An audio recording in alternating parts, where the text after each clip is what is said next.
So,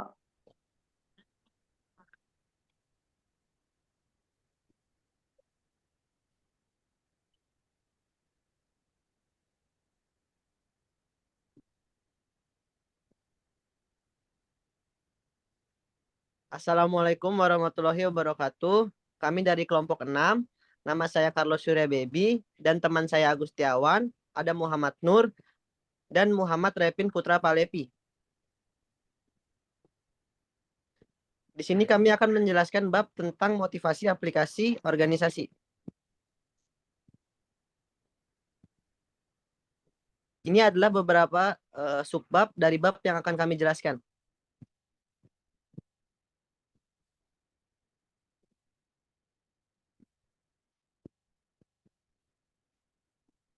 Bab pertama ada belajar.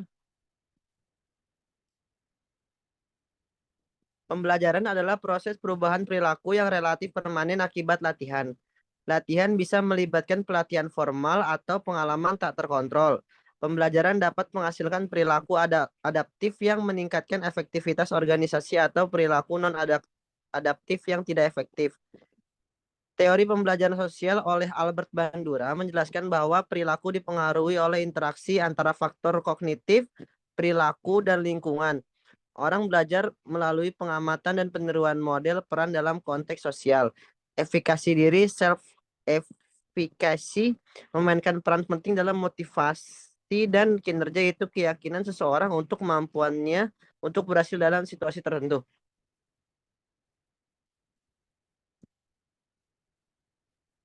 Contoh, divisi penjualan perusahaan telepon seluler seperti AT dan T. Verizon dapat mengirim 100 penjual pemula untuk belajar keterampilan seperti mendengarkan, negosiasi, dan membangun hubungan agar mereka dapat menjual lebih efektif. Bab selanjutnya, perkondisian operan. Beberapa prinsip kondisi operan dapat membantu manajer dalam mempengaruhi perilaku karyawan. Penguatan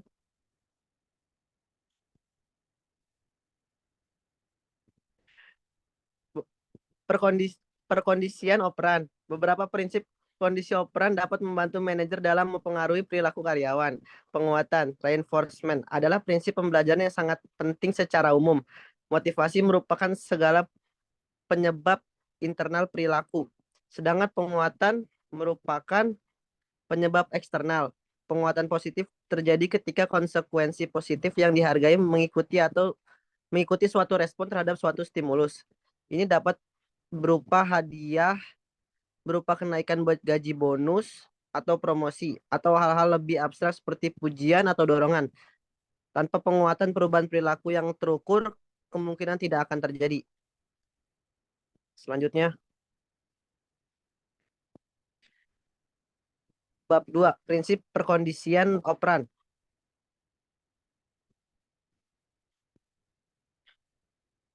Prinsip perkondisian operan adalah alat yang berharga bagi manajer dalam mempengaruhi perilaku karyawan dan mencapai tujuan organisasi. Prinsip ini mencakup beberapa pendekatan termasuk penguatan positif, penguatan negatif, hukuman, dan penghentian.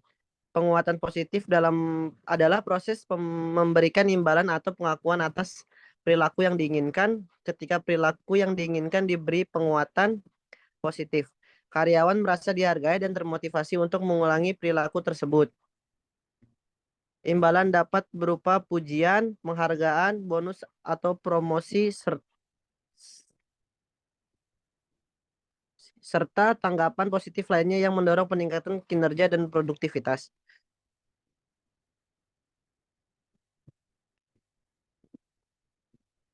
Selanjutnya, 3. Modifikasi perilaku perspektif manajerial. Modifikasi perilaku didasarkan pada asumsi bahwa perilaku lebih penting daripada penyebab psikologis, seperti kebutuhan, motif, dan nilai-nilai yang dimiliki individu. Seorang behavioris seperti B.F. Skinner berfokus pada perilaku khusus dan tidak memperhatikan hal-hal tak kasat mata seperti kebutuhan penghargaan atau struktur kepribadian. Misalnya, seorang behavioris ketika diberitahu bahwa seorang karyawan tidak berkinerja baik mungkin akan bertanya, perilaku khusus apa yang menyebabkan observasi ini? Perilaku yang spesifik dan dapat dibedakan adalah dasar paling penting dalam mengembangkan rencana modifikasi perilaku untuk memperbaiki masalah kinerja. Selanjutnya,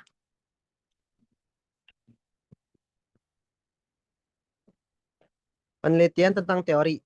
Penguatan beberapa perusahaan yang telah menggunakan modifikasi perilaku organisasi atau OBM termasuk Wechers, Michigan, Michigan Bell Telephone, Ford Motor, American Company, United States Postal Service, Warner Lambert Company, Case Manhattan Bank,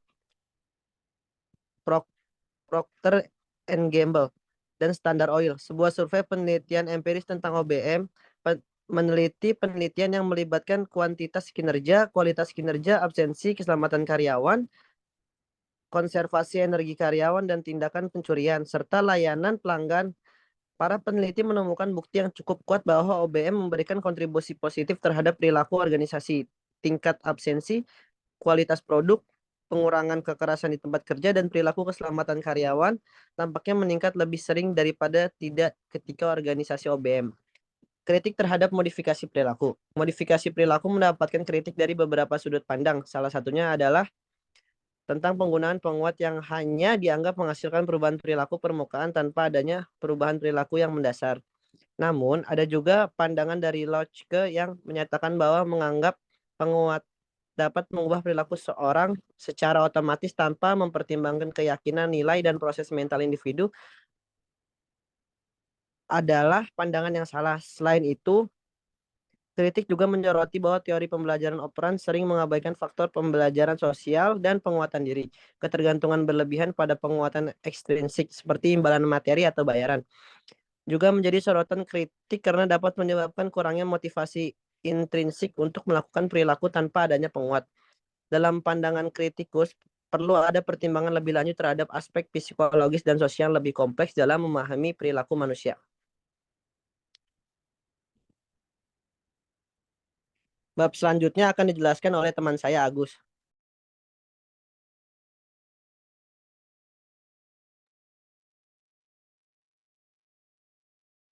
Nama saya Agus Setiawan.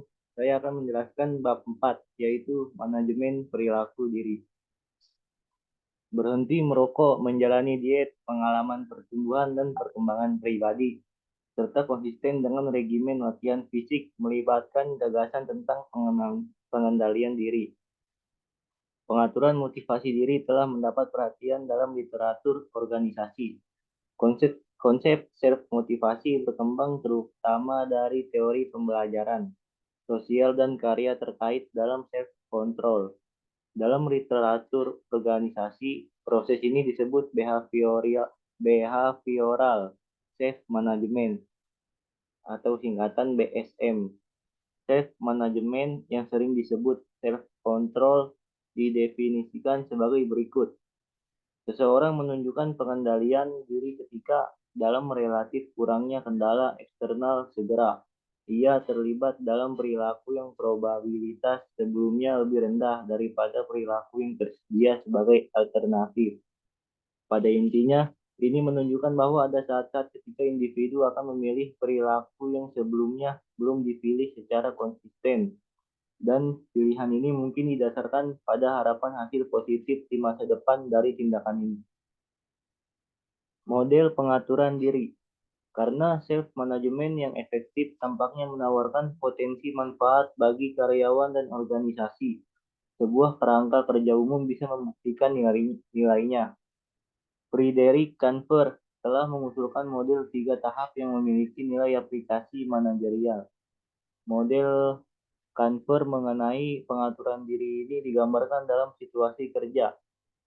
Menurut model ini, ketika peristiwa yang tidak rutin, misalnya bos baru, situs web tiba-tiba rusak, mengganggu pola kerja normal, seseorang mulai melakukan introspeksi atau self-regulation seperti yang dikemukakan oleh Kanfer.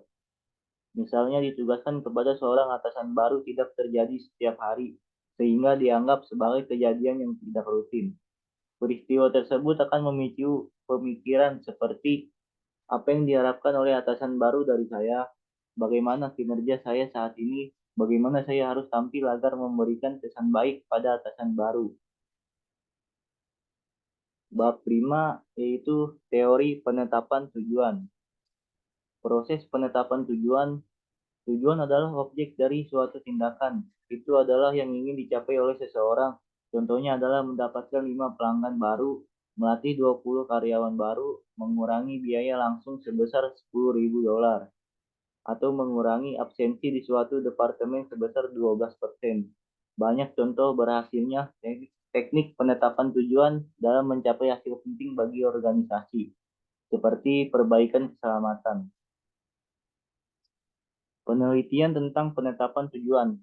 Penelitian tentang penetapan tujuan menunjukkan bahwa tujuan yang spesifik dan menantang cenderung meningkatkan kinerja daripada tujuan yang samar. Misalnya, dalam studi tentang sopir truk, ketika tujuan ditetapkan secara jelas untuk mengisi truk hingga 94% kapasitasnya, kinerja mereka meningkat pesat. Dalam waktu 3 bulan, kinerja sopir meningkat dari 58 sampai 63% menjadi lebih dari 90% dari kapasitas truk. Hasil ini menunjukkan bahwa penetapan tujuan yang spesifik bisa menjadi dorongan yang kuat untuk meningkatkan pencapaian kerja. Menambahkan penetapan tujuan. Dalam salah satu studi menarik tentang penetapan tujuan, dilakukan serangkaian eksperimen yang dirancang bersama untuk mempelajari efek partisipasi terhadap komitmen terhadap tujuan dan kinerja. Studi ini melibatkan Needham dan Ehret yang memiliki pandangan berbeda tentang pentingnya partisipasi dalam penetapan tujuan. Perbedaan individu. Dalam sebuah penelitian menarik tentang penetapan tujuan, dilakukan eksperimen untuk memahami pengaruh partisipasi terhadap komitmen terhadap tujuan dan kinerja. Hasilnya menunjukkan bahwa partisipasi tidak memiliki pengaruh yang signifikan terhadap komitmen atau kinerja. Kritik terhadap penetapan tujuan. Penting untuk diakui bahwa ada argumen melawan penggunaan penetapan tujuan atau menjadi terlalu antusias tentangnya. Beberapa peneliti menemukan bahwa ketika tujuan sangat sulit dan kompensasi atau penghargaan organisasi terkait dengan pencapaian tujuan, beberapa karyawan mungkin terlibat dalam perilaku tidak etis untuk mencapainya. Bab 6 yaitu meninjau motivasi. Dari diskusi teori dan penelitian, dapat disimpulkan bahwa manajer harus mengambil peran aktif dalam memotivasi karyawan mereka. Berikut adalah 9 kesimpulan khusus. Yang pertama, manajer dapat mempengaruhi motivasi karyawan.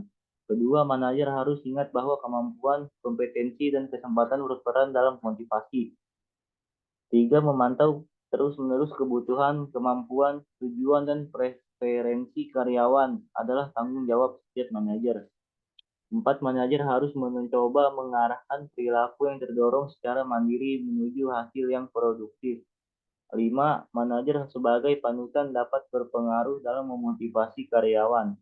6. Manajer perlu memberikan insentif bagi karyawan mereka. 7. Menetapkan tujuan yang agak sulit untuk mengarahkan perilaku adalah bagian penting dari program motivasi apapun. 8. Manajer harus mencoba memberikan pekerjaan kepada karyawan yang menawarkan kesetaraan, tantangan tugas, variasi, dan peluang untuk memenuhi kebutuhan. Di sini akan dilanjutkan oleh Muhammad Revin. Baik, di sini saya akan menjelaskan bab 7 yaitu sistem penghargaan organisasi.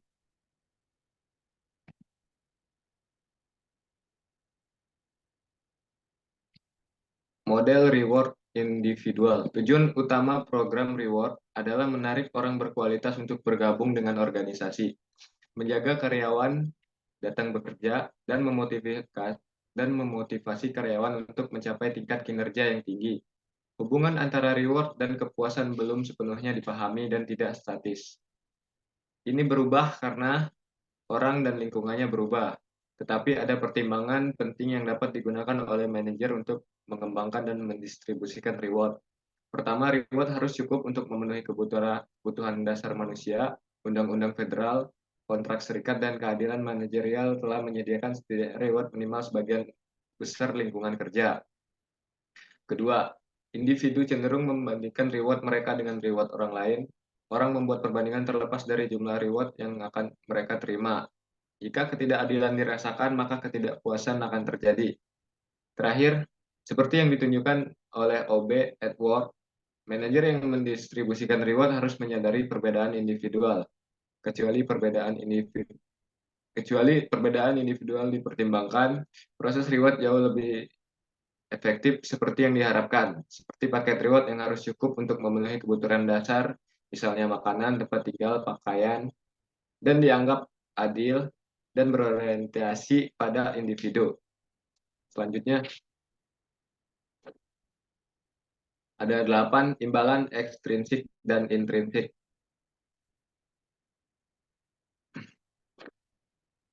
Penghargaan ekstrinsik. Uang merupakan penghargaan ekstrinsik utama yang sering digunakan untuk memotivasi karyawan.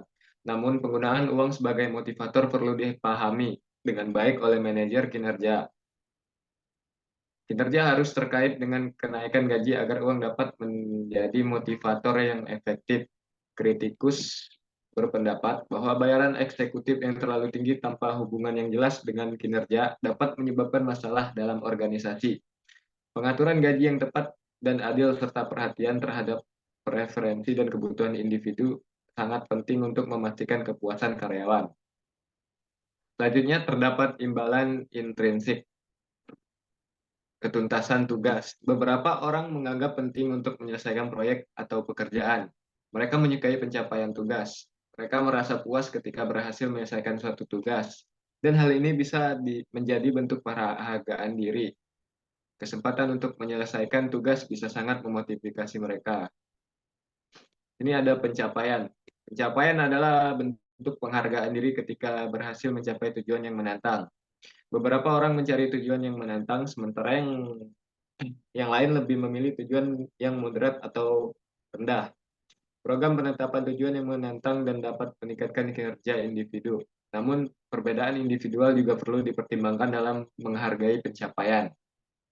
Selanjutnya ada otonomi. Beberapa orang ingin memiliki pekerjaan yang memberikan kebebasan untuk mengambil keputusan dan bekerja tanpa pengawasan yang ketat. Merasa memiliki otonomi memungkinkan mereka untuk melakukan yang terbaik dalam situasi tertentu. Namun, dalam pekerjaan yang sangat terstruktur dan dikendalikan oleh manajemen, menciptakan tugas yang memberikan perasaan otonomi bisa menjadi sulit. Baik, bab selanjutnya akan dijelaskan oleh teman saya, Adam. Saya akan menjelaskan bab 9. Sistem penghargaan di organisasi berkinerja tinggi. Sini ada flexible benefit. Rencana manfaat fleksibel memungkinkan karyawan memilih manfaat dari pilihan yang sesuai dengan mereka. Dalam batas biaya tertentu, karyawan dapat membuat paket manfaat yang disesuaikan dengan preferensi dan tahap kehidupan mereka. Program ini populer karena dapat menarik dan mempertahankan karyawan berharga dengan memberikan pilihan yang sesuai dengan kebutuhan individu. Lalu ada banking time off. Beberapa perusahaan memberikan kesempatan kepada karyawan untuk mengakumulasi waktu libur berdasarkan kinerja atau kehadiran yang baik. Contoh, seorang karyawan yang tampil baik dapat mengumpulkan kredit waktu libur tambahan. Ada juga perusahaan yang memilih karyawan terbaik untuk menghadiri program pelatihan khusus dan memberi mereka waktu libur tambahan untuk mengikutinya. Lalu ada gaji berbasis keterampilan. Dalam sistem kompensasi tradisional, gaji ditentukan berdasarkan pekerjaan. Namun, dalam gaji berbasis keterampilan, gaji tergantung pada keterampilan yang dimiliki karyawan. Program ini meningkatkan produktivitas dan fleksibilitas tenaga kerja. Karyawan lebih termotivasi dan merasa gaji lebih adil. Namun, perlu dipertimbangkan biaya pelatihan dan potensi ketidakpuasan jika karyawan mencapai batas keterampilan. Perlu dilakukan analisis biaya manfaat sebelum menerapkan program ini. Selanjutnya, 10 ada kritik kon terhadap imbalan berbasis kinerja. Selanjutnya, peneliti Alpicon menyatakan bahwa penggunaan imbalan berbasis kinerja memiliki sejumlah kritik. Menurutnya, imbalan dapat merusak hubungan antar karyawan, membuat orang merasa dikendalikan oleh atasan, mengabaikan emosi, dan menghalangi pengambilan risiko.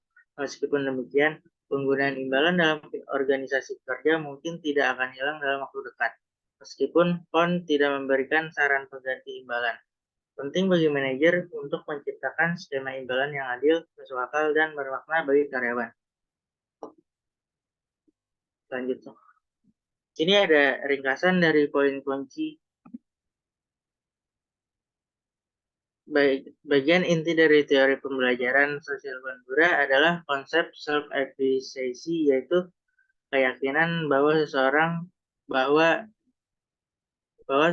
tahu bahwa dia dapat melakukan dengan baik dalam situasi tertentu. Teori penguatan mengandalkan penerapan prinsip conditioning operan untuk memotivasi orang. Sifat penguatan dan hukuman serta bagaimana mereka diterapkan mempengaruhi perilaku. Konsep yang berkembang dari teori pembelajaran sosial disebut self-motivation. Konsep self-control ada pada inti dari apa yang sekarang disebut behavioral self-management dalam literatur organisasi. Teori harapan motivasi berkaitan dengan harapan seseorang dan bagaimana hal itu mempengaruhi perilaku. Teori kesetaraan berfokus pada perbandingan ketegangan dan pengurangan ketegangan. Sampai saat ini, sebagian besar peneliti tentang teori kesetaraan melibatkan janji. Teori penetapan tujuan menyatakan bahwa tujuan dan niat individu adalah penentu utama perilaku. Mungkin pendekatan yang paling didukung secara empiris terhadap motivasi, penetapan tujuan terus diperbaiki dan dipelajari dalam pengaturan laboratorium dan lapangan. Meskipun studi penunjang yang mengesankan penetapan tujuan telah dikritik karena hanya efektif untuk pekerjaan yang mudah, mendorong bermain game dan berfokus sebagai pemeriksaan kontrol lain pada karyawan. Sistem penghargaan bertujuan untuk orang untuk bergabung dengan organisasi, membuat mereka tetap bekerja dan memotivasi mereka untuk berkinerja tinggi. Organisasi biasanya menyediakan dua jenis penghargaan. Satu, penghargaan ekstrinsik adalah penghargaan eksternal untuk pekerjaan seperti promosi, tunjangan, dan gaji. Dua, ada penghargaan intrinsik terkait dengan melaksanakan pekerjaan itu sendiri. Kepuasan seseorang dengan penghargaan dipengaruhi oleh seberapa banyak yang diterima dan seberapa banyak yang dirasa seharusnya diterima. Seberapa puas pentingnya relatif dari berbagai penghargaan. Dan apakah penghargaan tersebut mengarah pada penghargaan lain? Jika digunakan dengan efektif, penghargaan dapat mempengaruhi perilaku individu seperti turnover, atensi, kinerja, dan komitmen. Strategi penghargaan non-tradisional termasuk tunjangan jenis kafeteria, banking off, pembayaran berbasis keterampilan, dan gain sharing. Sistem penghargaan non-tradisional ini masing-masing memiliki kekuatan dan kelemahan, dan saat ini digunakan dalam banyak organisasi. Selanjutnya ada beberapa soal yang akan dibacakan oleh teman saya. Soal pertama, yaitu pikirkan tentang pekerjaan saat ini atau sebelumnya yang sedang Anda pegang. Seberapa termotivasi Anda untuk melakukan pekerjaan dengan baik? Manakah teori yang dibahas dalam bab ini yang paling dapat menjelaskan tingkat motivasi Anda yang tinggi?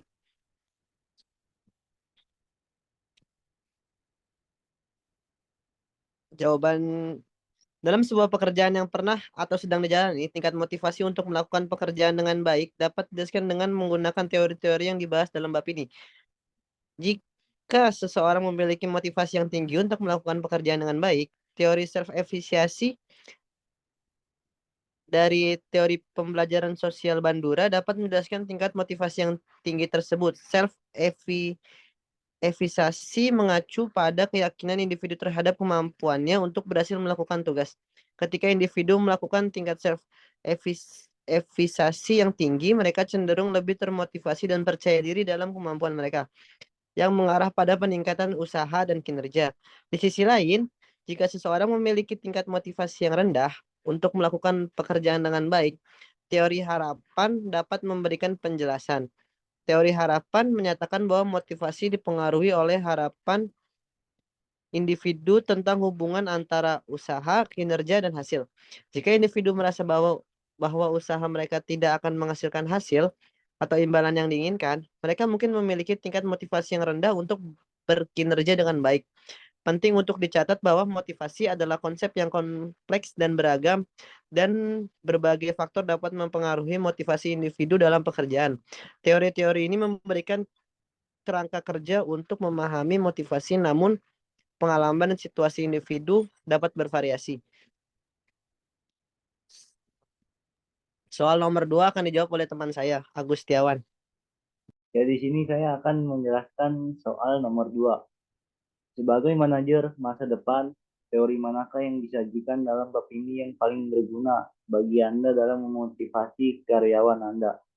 Dan dijelaskan.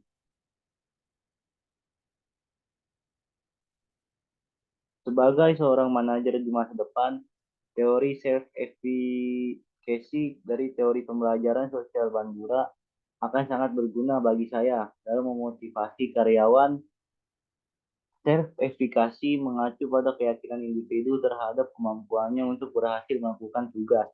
Dengan memahami dan memperkuat self-efficacy pada karyawan saya dapat membantu mereka mengembangkan rasa percaya diri dan keyakinan dalam kemampuan mereka sendiri, yang dapat sangat meningkatkan motivasi dalam kinerja mereka. Dengan memberikan kesempatan untuk pengembangan keterampilan, memberikan dukungan dan dorongan, dan menetapkan tujuan yang dapat dicapai, saya dapat membantu karyawan saya membangun self-efficacy mereka dan meningkatkan motivasi mereka untuk berprestasi dalam pekerjaan mereka.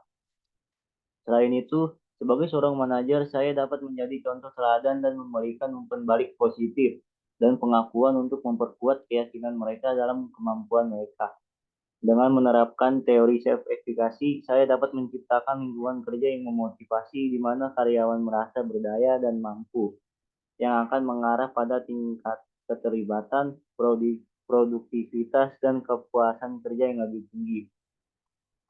Nah, soal nomor 3 akan dilanjutkan oleh Adam Muhammad Nur.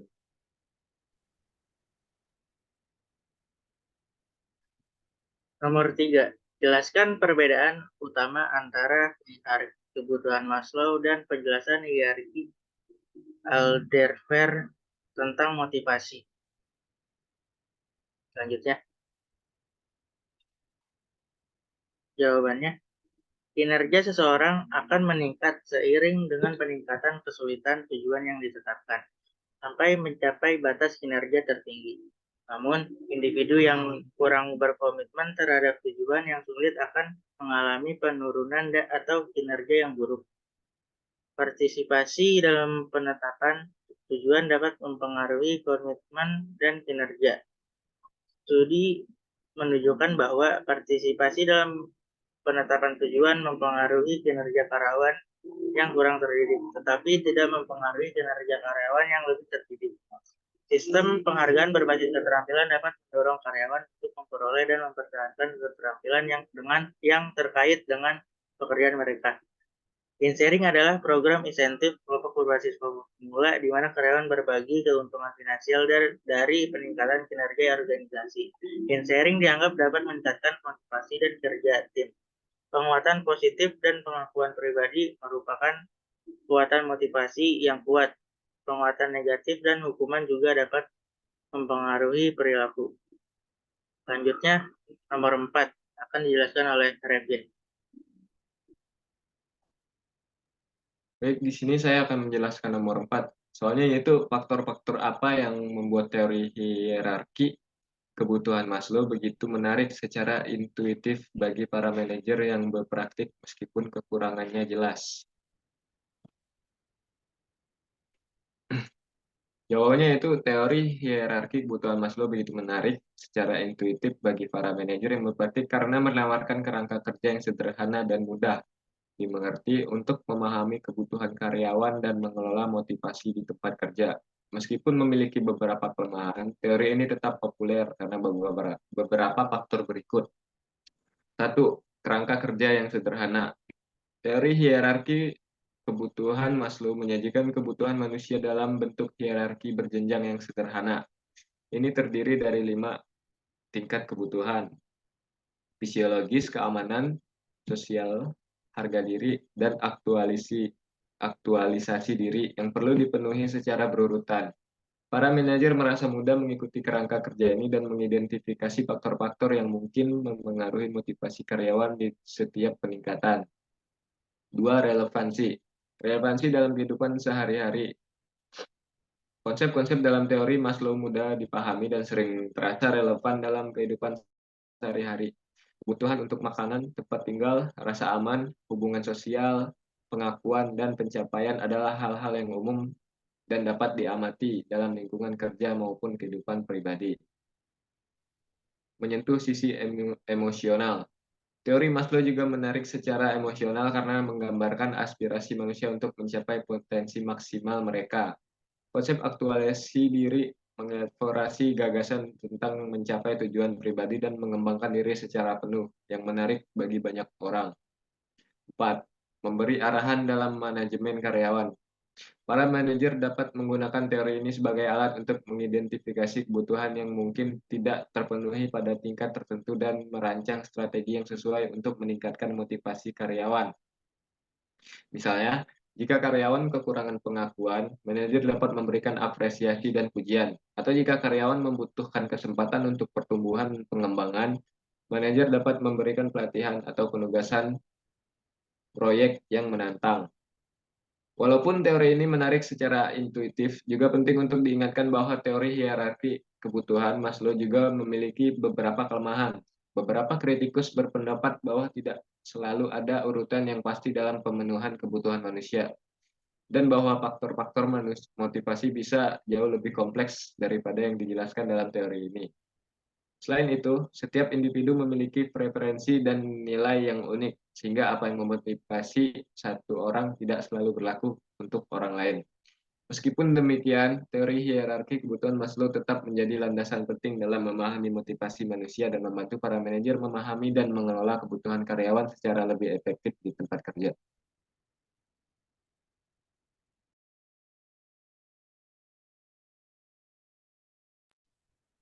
Baik, sekian presentasi dari kami kelompok 6. Wassalamualaikum warahmatullahi wabarakatuh.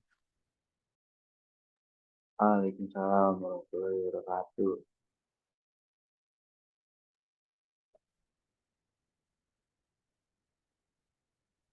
Bang, matiin bang.